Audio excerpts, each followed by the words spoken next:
wrapped in the headlines, announcing an unprecedented rise in the number of COVID-19 infections.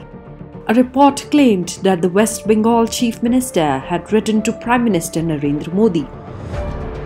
The Chief Minister went on to allege a scarce supply of vaccines to West Bengal, as a result of which the vaccination program in the state had suffered. This at a time when India became one of the fastest nations with respect to vaccinations, with 12 crore doses in just 92 days.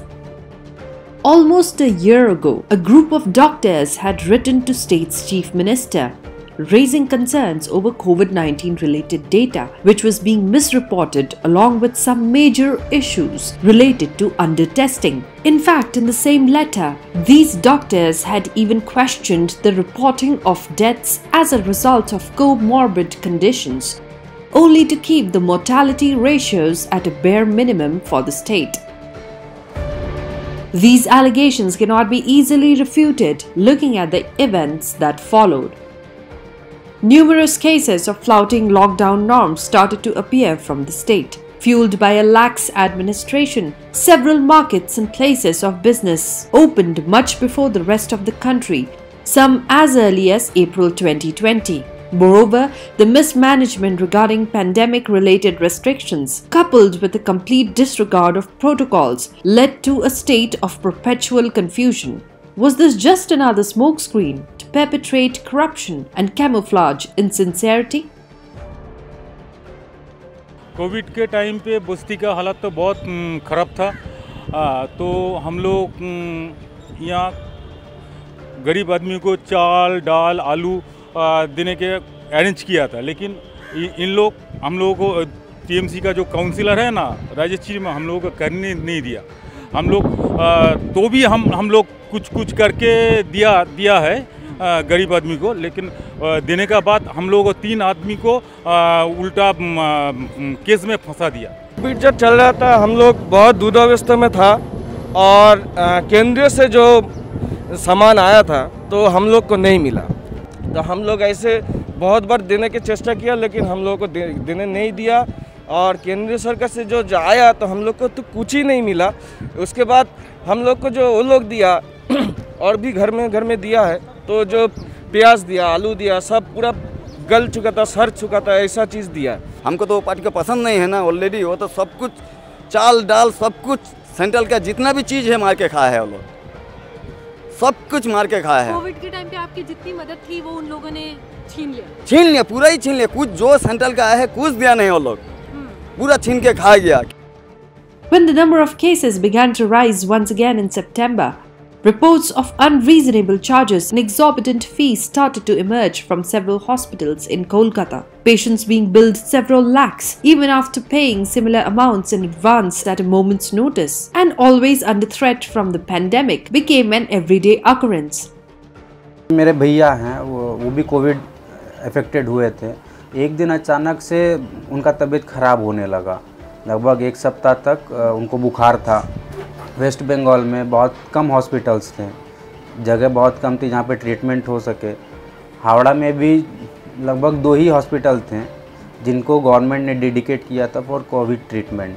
तो हम लोगों ने स्थानीय जो ये थे MLA थे, minister थे, हम लोगों ने उनसे एक बार कांटेक्ट करने की कोशिश की कि सर मेरे भैया इस तरह से अफेक्टेड हुए हैं, उनका एडमिशन कराना है वरना वो मर जाएंगे। तो उन्होंने बोला है कि देखो गवर्नमेंट हॉस्पिटल में तो एडमिशन मुश्किल है क्योंकि बेड अवेलेबल नहीं है, तुमको प्राइवेट में ही कराना होगा, जो आईएलएस है वहीं पे करवा पाओगे तो बच पाएंगे। तो उन्होंने कि करवाना तो है ही है, कैसे हो पाएगा, अब आपके पास आए हैं बताइए क्या रास्ता है। उन्होंने बोला कि आईएलएस में 2-3 बेड खाली है, मैं प्रीफर कर सकता हूँ बट उसके लिए कुछ करना होगा। हम लोग क्या करना होगा, तो 3 लाख रुपए तुमको सीएम रिलीफ फंड में पहले जमा करवाना होगा। जमा होने के बाद ही मैं रिकमेंड कर पाऊँगा तुम्हें आईएलएस के एडमिशन के लिए, वरना मेरे बस में भी नहीं है, ये ऊपर से प्रेशर है, मैं कुछ कर नहीं सकता। Initially, when the COVID broke out last year around this month, the infrastructure facilities were very poor.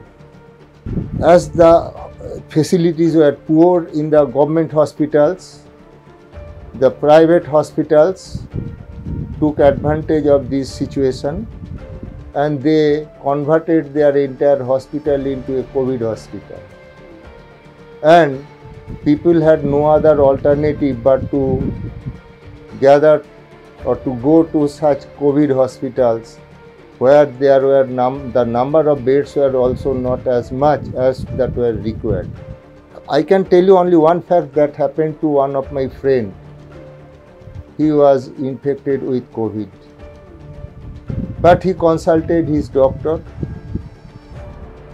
The doctor advised him to stay in home, only then get admitted in hospital. Somehow this news came to be circulated to one of the very renowned political leader. Then that leader insisted that you get admitted in a private hospital. I am not naming that hospital. But he told that no, I am not going to be admitted in the hospital because at that time treatment costs were jumping by leaps and bounds, about 80 to 90,000 rupees per day.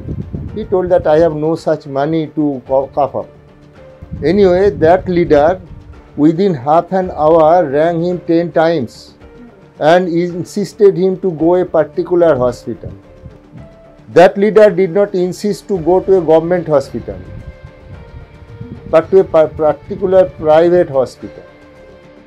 On the other hand, as the unpreparedness of the state's healthcare services became a concern, the treatment dealt to dead bodies of infected patients still serve as a bitter reminder of the dark times in the state.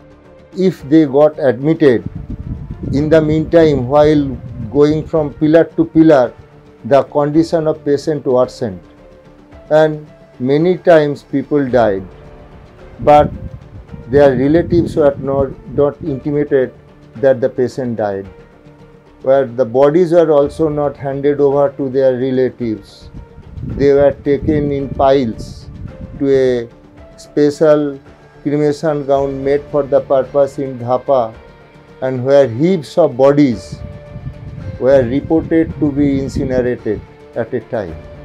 After a year of having seen firsthand the horrors of a local administration caught off guard when the pandemic hit, it still appears to be an unchanged scenario in the state. This is the same administration which had decried the monitoring team sent by the union government to observe and aid the state's healthcare services last year. The same administration whose leaders have repeatedly refused to join meetings chaired by the Government of India to discuss and bolster preparedness for the ongoing battle against the deadly novel coronavirus.